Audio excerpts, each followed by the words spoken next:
that? You drew a pond over there, and it was. Oh, the pond McDonald's conversation. or- Yes, yes. So here's the pond with girls, cars, finishing your education, okay? And here's the pond that I call the, do you want fries with that?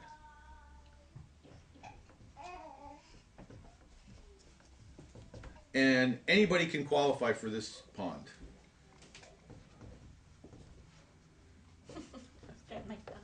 Do you want fries? Yes.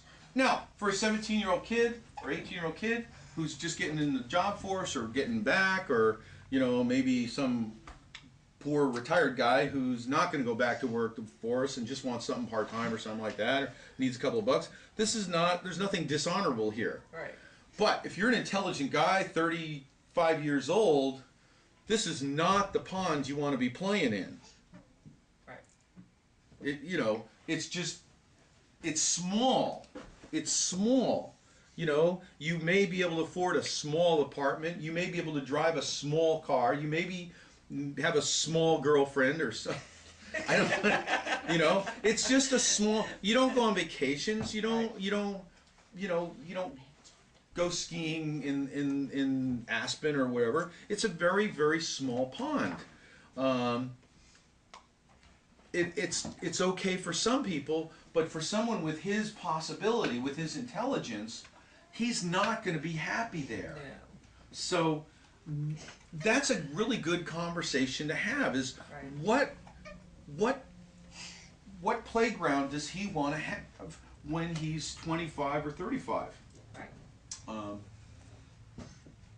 Yeah, and I believe that 14-year-old, even 12-year-old kids are ready to start having that conversation. And what it does is it gets them starting to focus more on the future, on their future, rather than on Right what, this minute. well, not only this minute, but what's behind them. And what's behind them is a well-intentioned mom or someone who's pushing and nudging and shoving and coercing and managing and all that. It's not a bad thing. No criticism. It's just he's not going to develop his self-motivation and his own drive while he's focused looking back in the past at you. Right. Does that make sense? Okay. So the ultimate goal is that he's going to leave the house and be focused on his future and on his goals and what he wants. You can only hope. Yes, we can only hope. That book that our governor Glidden gave us yesterday, that would probably be really helpful for you.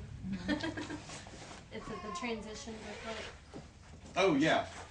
I have it. She left me a copy of it. Does she? Yeah, I was looking for that last night, and that would be really. Right. Okay. So, where did we leave off? Was it still 9 note taking, or was it 6? I think we I covered think we pretty much covered note taking. note I thought it was taking. still 10, so that.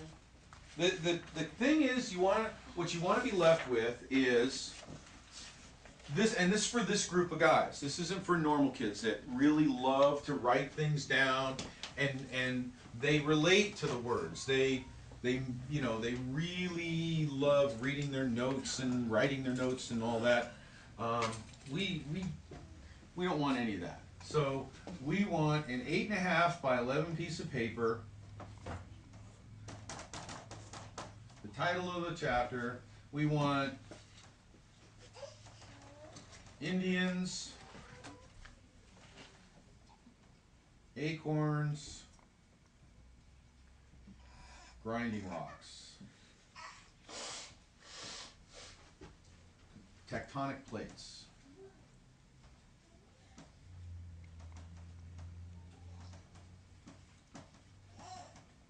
There. That's it. And the rest of this, I can visualize Indians, I can visualize acorns, I can visualize grinding rocks. And what I've found is when we talk about like test taking, you can actually read questions, pull out the key words, and make a picture really quickly of the key words. Don't try to memorize the question. It's insane. to try to memorize 5 questions and then go back and read 5 paragraphs and somehow put those together. There may be 10 guys in the country that can do that, but I haven't met any of them. So what we do is we pull out the keywords often before we actually read the material, and we just make a picture of each one. Boom, okay, Indians, acorns, browning rock. I don't know whether these are, casino Indians or dot Indians. I don't know. Okay, I just get a picture of Indians. Acorns, I know acorns from the oak tree, and I think of just grinding two rocks together. It doesn't matter. Because once I start reading, those key points are going to literally jump off the page at me. See? So I don't have to try and memorize every last detail of what I'm reading. I don't have to worry about it. All that nonsense disappears, and I just wait for these keywords to just jump out at me. I read about, the Indians lived in the West, and they, hunter gatherer. Now my picture changes automatically. Does that make sense? It's like instant. It's like boom. It's like downloading a file. It just instantly updates, overwrites the old picture of the Indian, and the acorns. Now I see the Indians eating the acorns, right? So that picture's updated, and the grinding rocks, they change from 2 rocks grinding together to Indians grinding acorns with the rocks with the holes in them down by the river, and it's like bam, bam. Does that make sense? So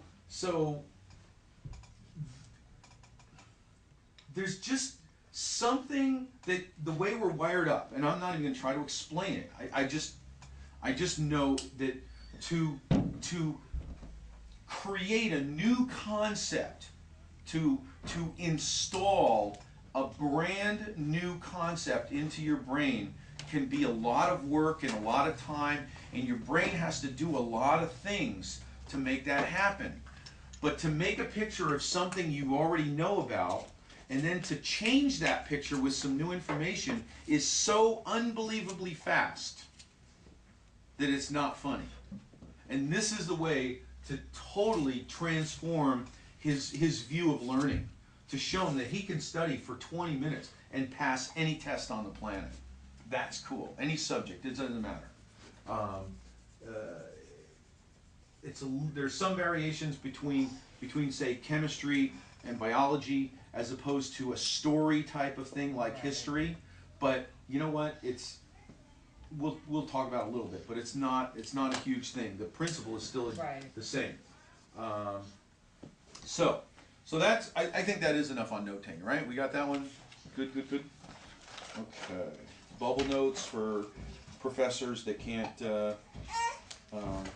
keep their ideas straight. Okay, writing composition. Okay, writing and composition. This is a big one. And it starts at an early age because the presumption is that everybody, if you can speak a sentence, you can write a sentence. Makes sense to me, right? It's the same information, it's the same brain, it's the same words. If you can speak a sentence, why can't you write a sentence? But it's one of the biggest misperceptions on the planet. There are plenty of kids that can speak eloquently, and for some reason they can't write. They can't do it. It just doesn't happen. I have a model based on our left brain, right brain. Why that doesn't always work, and again, part of it involves that disconnect or lack of communication between the two, but it's also because our right brain kids, they live in a very visual world, a very creative world, a non-linear world. So again, it's that that over here, over here, over here, over here, over here. So that when a right brain student, well, let's say when a left brain student gets an idea for a story, it comes to them in a very specific way. it comes to them as a beginning, a middle, and, oddly enough, an end. It has sequence, it has flow. Their thoughts come to them one at a time, very neat and orderly. Our thoughts come to us all in a big jumble and random and very creative and outside the box. Very cool. But how do you put that into a composition? For young kids, how do you even put that in a sentence? The teacher says, write about something. Write about cars, or write. She said, okay, and the puny brains, they just go, okay, cars are fun, or cars are big, or cars are fat. It's no problem for them. But when you have this outside the box, total dynamic thought process going on, that, you know, cars are in the universe, and cars can fly, and cars, you know, what else could I do with cars that nobody's ever thought of? I mean, the possibilities are just endless and overwhelming. Does that make sense? Mm-hmm. Okay.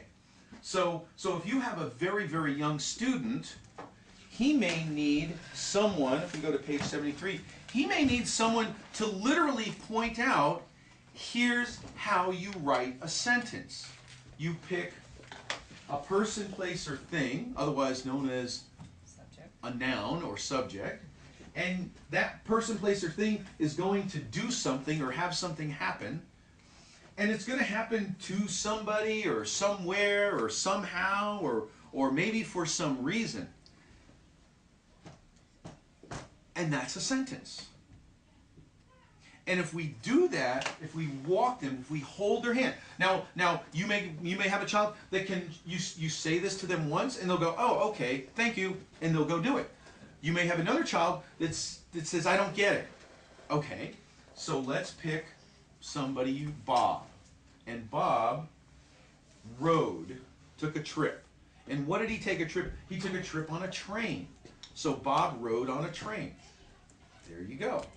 You may have to do that once. You may have to do it twice. For some kids, you may do this 20 times. Remember, we give up all our expectations about what should be, what they should be able to do, right? If a 12-year-old should be able to know that he doesn't walk out into traffic, but he doesn't, do we just say, well, tough luck, pal, you know, you're on your own, you know, Darwin's, survival of the fittest, you know? No, we would make sure that regardless of his age, he doesn't walk out onto the freeway, because to do anything else would be cruel. So we give up our expectations about what should be or shouldn't be or what they should be able to do, and we walk them through. Once they are like, okay, I got it, go away, then we know. If their frustration is, I don't get it. Okay? That does not mean let's tell it to them the same way 3 more times. And that's when the frustration levels are, okay, believe me, I heard you say it the first time, I heard you say it the second time and the third time, and I still don't get it. So, yeah, if you tell them 3 times and they still don't get it, there's something wrong. There's a disconnect. And we can either, make that wrong, or say, okay, there's a behavior, there's an intention, there's a communication. What do I do with it? What do I make of this? How can I create a better result? Because what we really want is the result, hopefully. Okay, so we have, let's see, 72. So skipping ahead to writing and composition. Well, actually, let me finish this little conversation about, okay, so we went over the sentences. I gave you a couple examples of the templates. The next template would be like for 1 paragraph. And it's kind of a fill in the blank for young kids. My story is about blah, blah, blah. And my first point, the first important thing I want to tell you is blah, blah, blah. And second and third. And the reason I'm telling you this, or this is important to me because blah, blah, blah. So it's a little template. It doesn't have to be exactly like this. It's just something to show them, out of the world of the universe of possibilities, here's what a paragraph is. And if they do it 3 or 4 or 5 times, my guess is, and my experience is, that they're on their way. They're fine. Okay, so now back to the page 72, writing composition. A good model that I always liked was, and I think most teachers like it, is the introduction, or tell them what you're going to tell them. Then the body, did you need some? No. Oh, okay. Just watching. The body, which is explain it to them in whole, and the summary, which is you kind of tell them what you already told them in other words, or as a brief summary. Sometimes it's also a conclusion where the way I explain this to other kids, or some of the older kids, is in the first half of the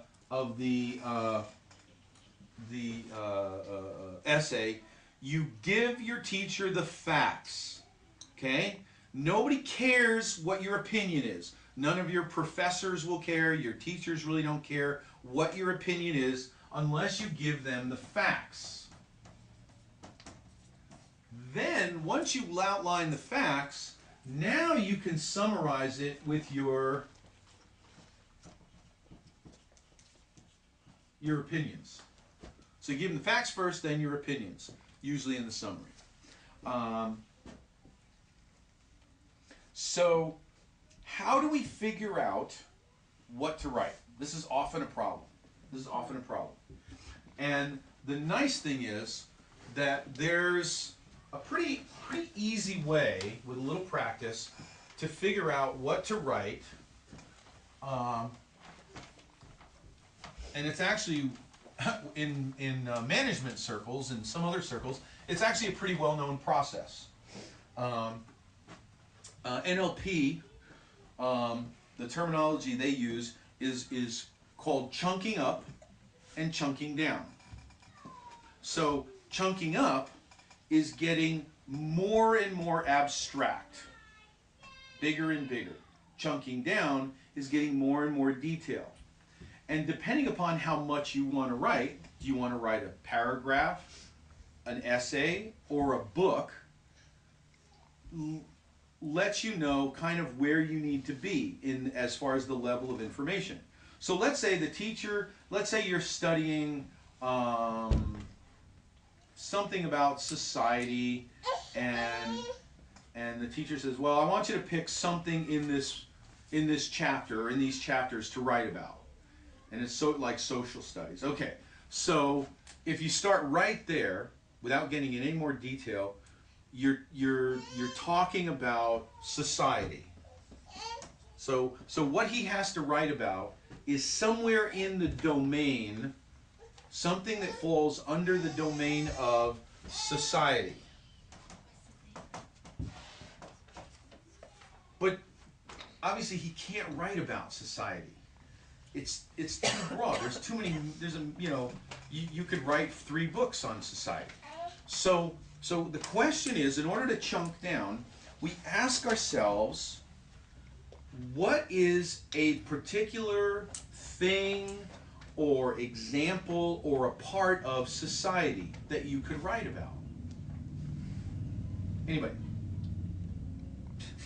I have no idea. Just go into the box of society. Pick something. People. Okay? I could write about people. What else? What's something that's social, society? Income. Music? Wars. Wars. We could. Culture. I think I might put income under people, right?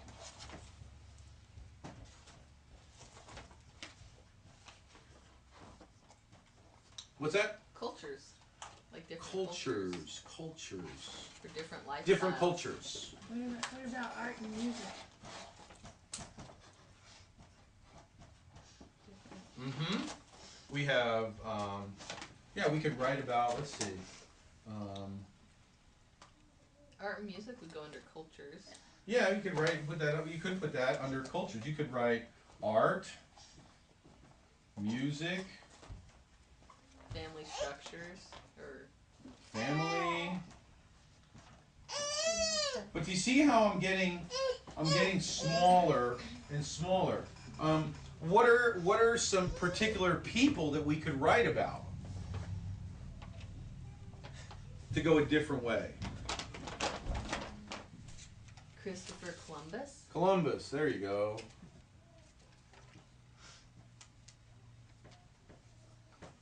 Now notice this is a little bit of a mishmash. It's not organized. But notice how we're getting smaller and smaller. We're getting down to something that we might be able to write about.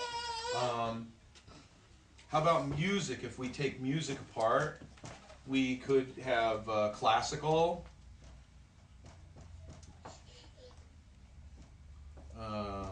rock, something else. Now let's try something else. Let's say we were, let's say we wanted to get bigger. We wanted to get outside the box. What's bigger than society? What is society a part or example of? The world. The world. All right. There might be something in between there, but Might be. and now, so we chunked up from society up to world. Now let's chunk back down. What's another part of the world? States. States. Geography. Countries.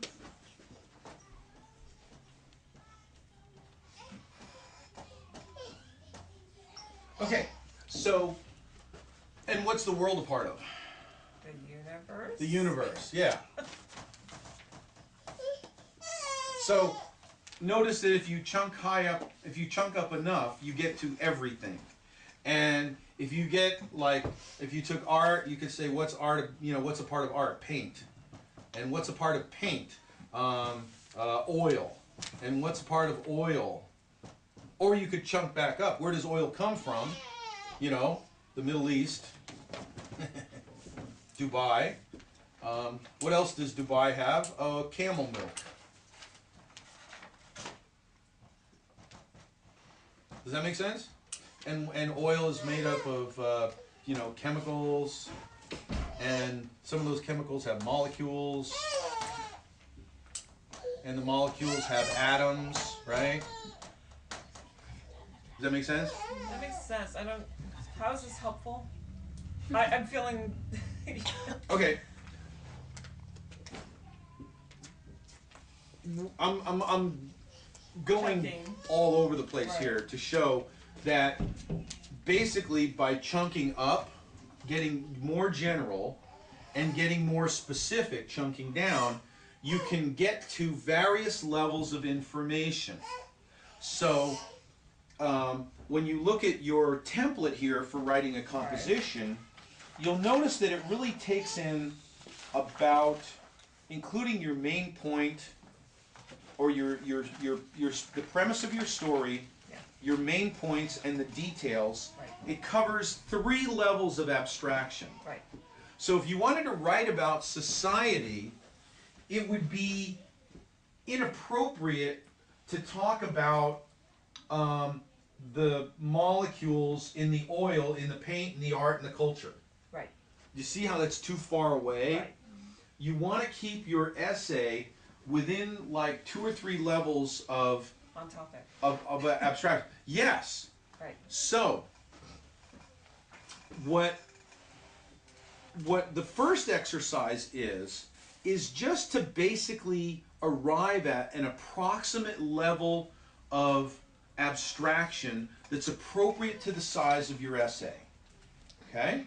So that's what this exercise was about. Okay. Just to go up and down the scale of abstraction to find what can I write about. Do I have enough paper and ink to write about the universe? Probably not. Do I have enough ink to write about society as a whole? I don't know.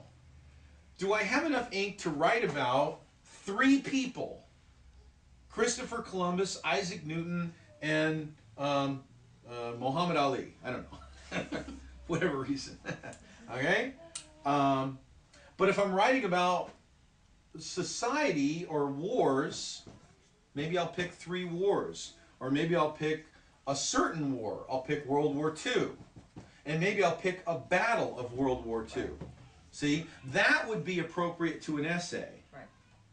And then I pick 3 people or 3 events or 3 something. 3. Right. That's the magic number. Yes. Like the Holy Trinity. Father, Son, and the Holy Ghost. The 3 Stooges. Moe, Larry, and Curly. What else? Okay, I have a question. Good. I get all this, and I taught him this pattern years ago. I mean, he understands this concept of this pattern and how it works and everything. Our issue is always starting. We can never get.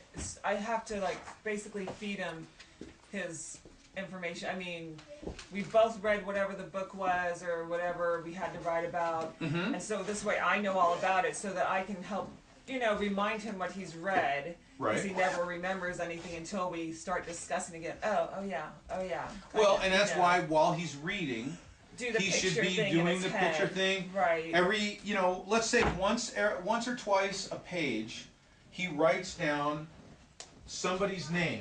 Yeah, see, I've tried this too. Martha.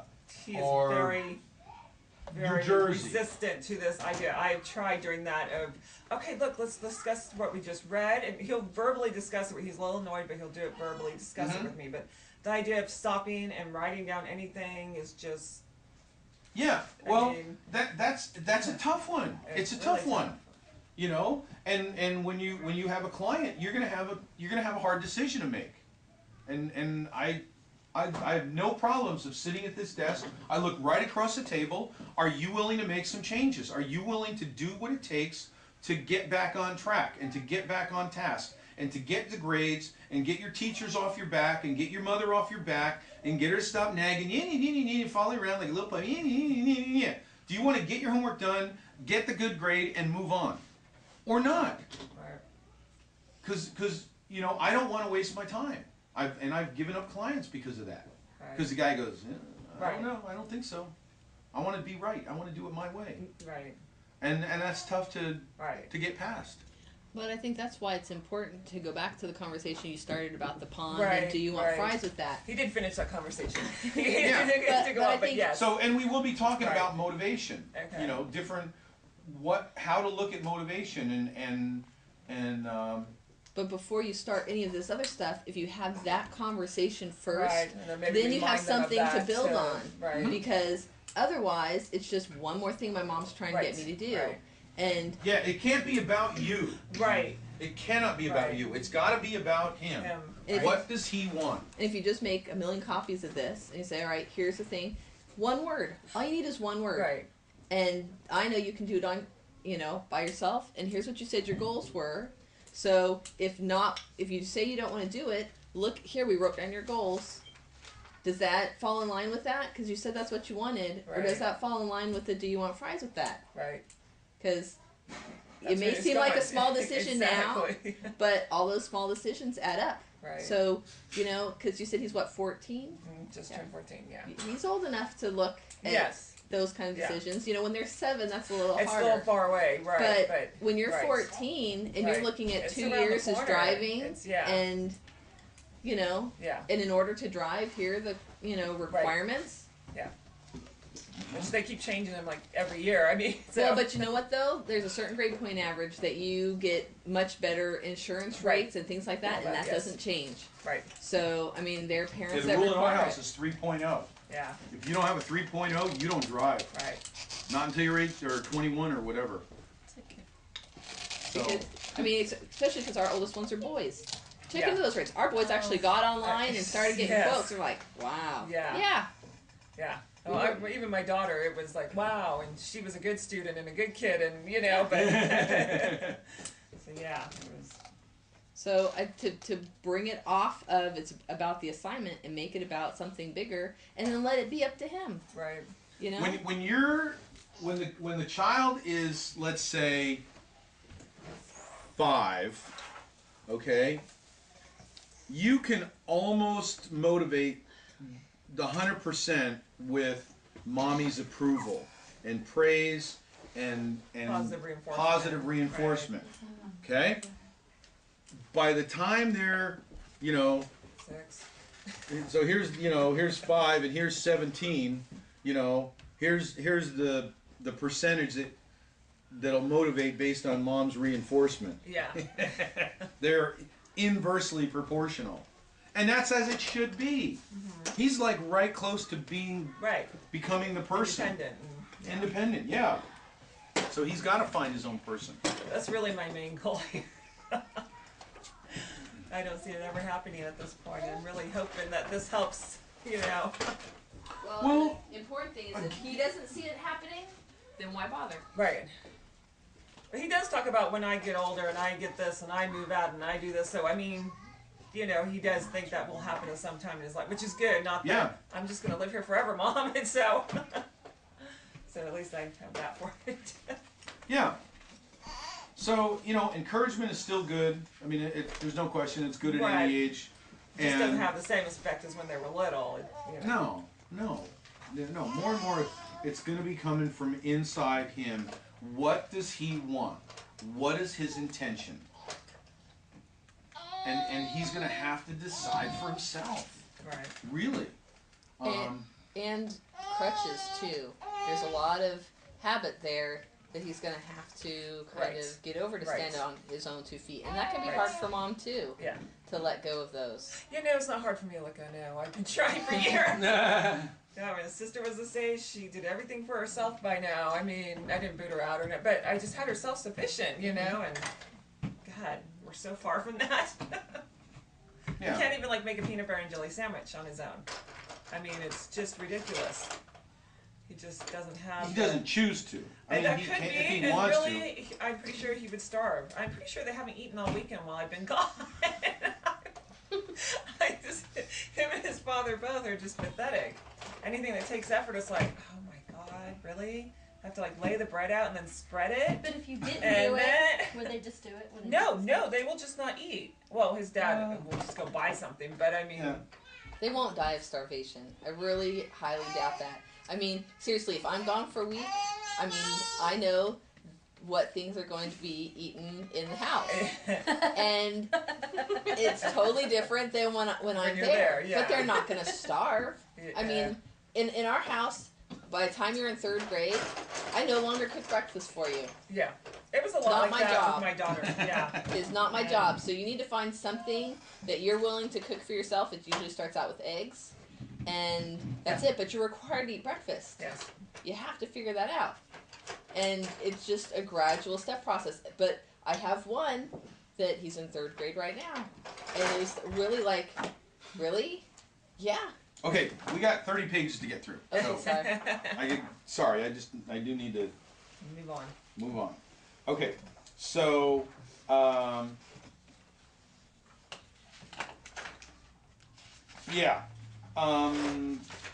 know-it-alls, there's nothing to do with that. There's nothing I know of. I don't have any magic bullet there. I don't have it for kids. I don't have it for parents. Right. That's why I told that group I'm leaving. I'm not. If I feel like I'm insulting you or I'm pushing my agenda on you, fine. I'll just go start my own group, and I did. And I've had parents leave for the same reason. I've had parents leave because they're not going to turn off the 5 TV sets. Right. They're just not going to do it. I'm not saying they don't love their kids, but there's a perception there that's just you're not going to get through.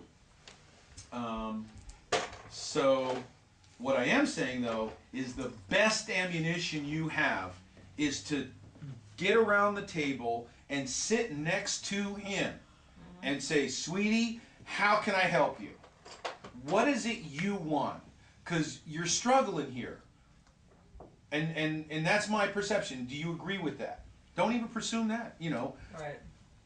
Is school kind of hard for you? Is it tough?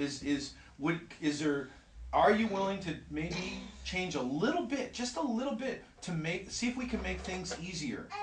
and walk through the spelling strategy. That's probably the easiest, fastest one. You know, if he can memorize 30 vocabulary words in 25 minutes or something, or you know, 10 words a night in 10 minutes or less. I mean, that's gotta get his attention. Does that make sense? Mm-hmm. Okay.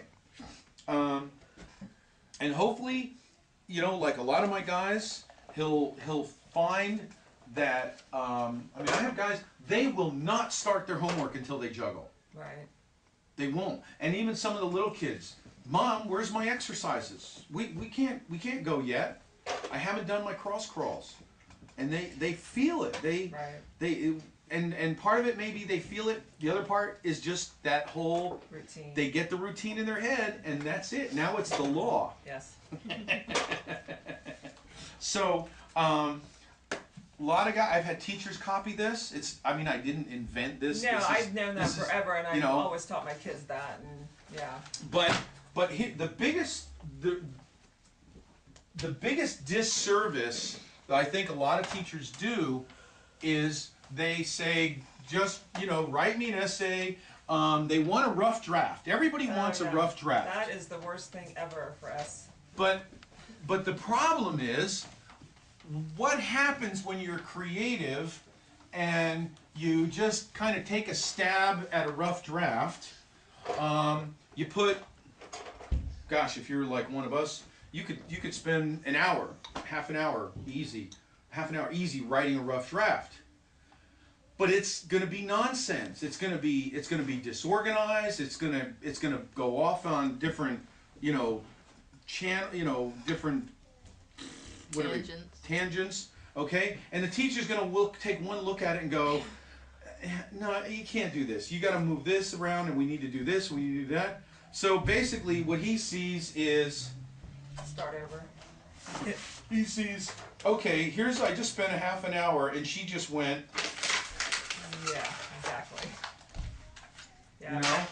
And then we're just frustrated. And he's got 2 words for that, and they ain't Merry Christmas. So, how do we avoid that? How can you save him, rescue him from the indignity of having to rewrite his entire essay? Right here. Right. So, here's my little architect right here. Okay. Does anyone in their right mind design and build their house at the same time? No.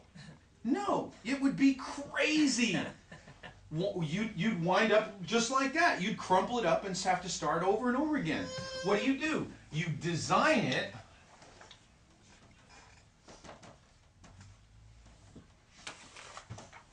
And then you construct it. You design it. You map it out. You work out the bugs in design. Because it's easy to take this wall and on paper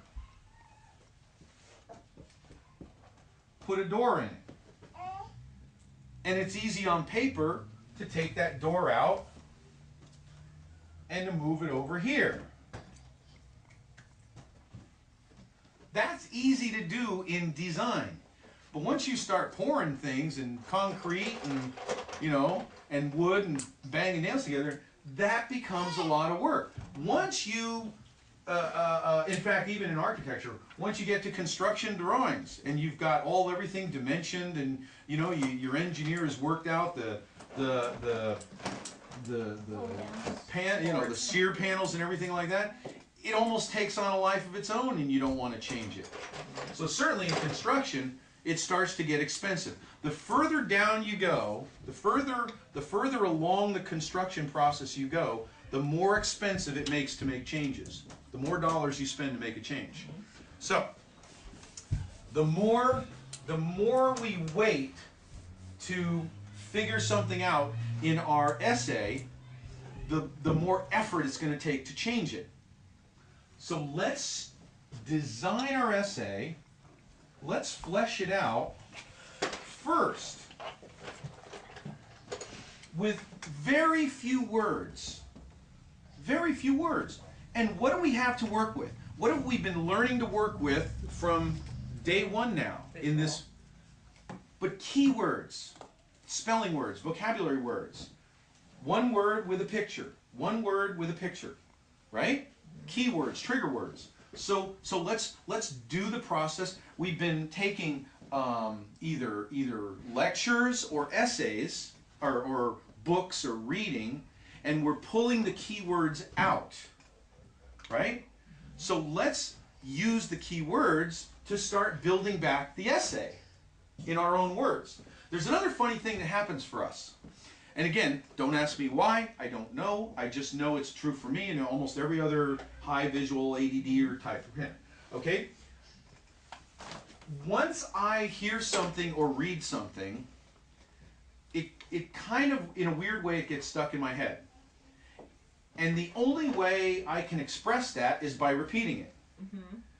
It's really, really hard for me to take something from your words and put it in my words.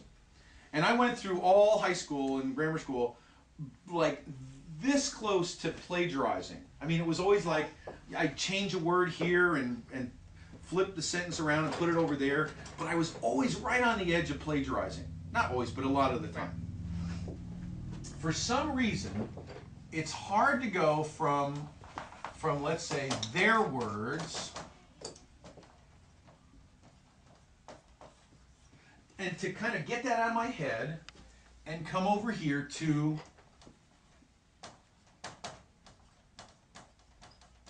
my words. There's something that's just, there's a bug there, and I don't know exactly what it is. I just know that for a lot of guys that are visual thinkers, this is a really hard problem. But if I go from their words to a visual image,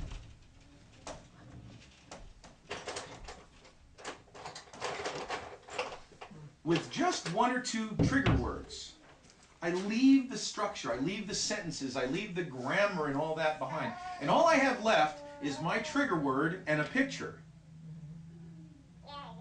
Guess what? For some reason, I can easily take my picture and put it in my own words. No stress, no conflict, no plagiarism. Very sweet, very neat. Does that make sense? I wish I would have learned that when I was in college. Yeah, I think we all have that problem. I swear, this one thing right here, that we could do a whole course just on that. I mean, you could you might blow him away just right there.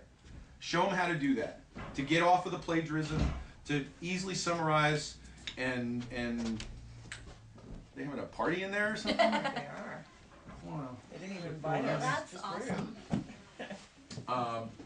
But that could be your ace. That could be your in on how to take away all that struggle. Right.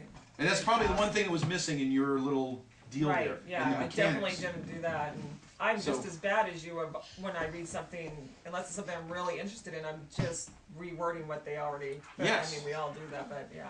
So if you do your little cheat sheet, so that's where it starts. See, it's all connected. Everything in here, it's all. Here's the relax and focus. Here's the spelling and strategy. Here's the reading, with the reading study notes, and then the writing, and then memorizing. And now we'll go to memorizing and test taking.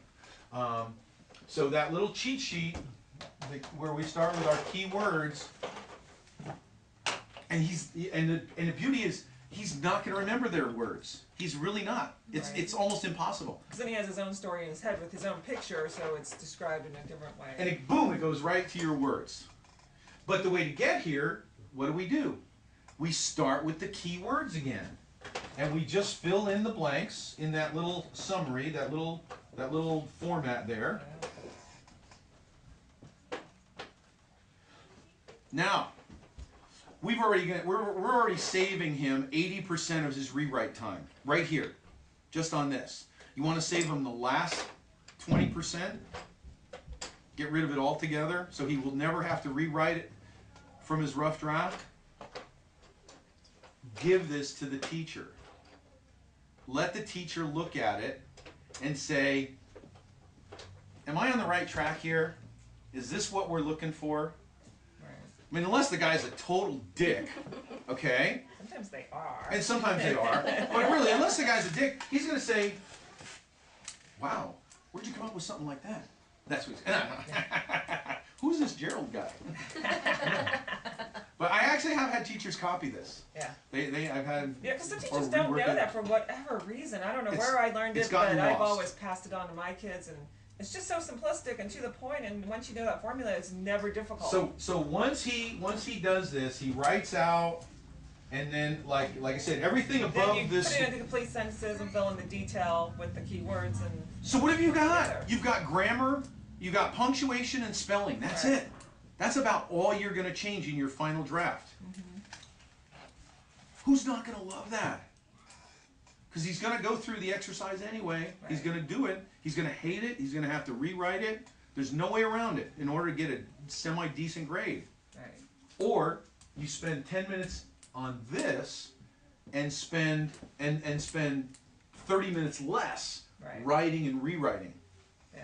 Well, he has an awesome English teacher this year that he got at the end of last year. We found him at the end of last year, and it really helped a lot. So I'm hoping this will be a real successful year to push us, you Cool. know, into the next. And Because I've had So- my son and a couple other guys tell me that they get class assignments. That's where this really comes in handy. They right. get an in-class assignment, and Or you and- can't go home. And as soon as the teacher says, "Okay, Yeah. here's what I want you to write about," blah blah blah, and everybody in the class he's like starts scribbling furiously. They're Yes, writing as fast yes. as they can, writing and writing and writing. And my son and these other guys, they were like, yeah, and we're just sitting here, we're drawing bubbles, you know, and we're thinking and drawing bubbles, and people are looking at us, and they're like, we're just kicked back, you know, we're drawing our bubbles.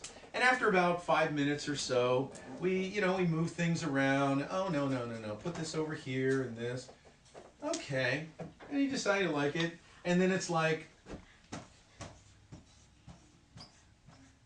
5-paragraph essay in like 15 minutes tops.